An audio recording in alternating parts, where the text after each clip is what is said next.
Cheapest oil in 4 months. $12 billion on the table, if you believe Tehran. And inspectors turned away from Iran's bombed nuclear sites. 3 headlines this week. They look like 3 stories. They're one.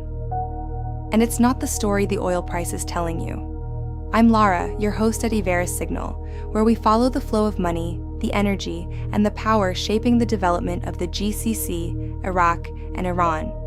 And we explain why it reaches far beyond the region. Today, the oil market is calling it peace.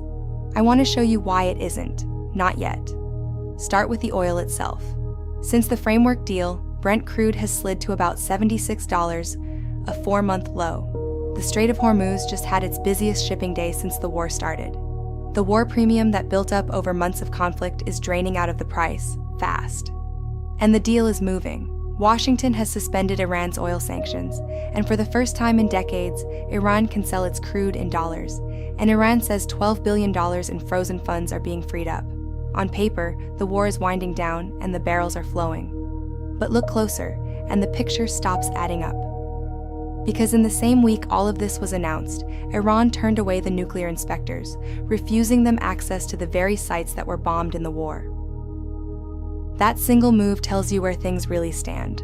Those bombed sites are the most sensitive question of the entire conflict, and Iran is keeping them sealed.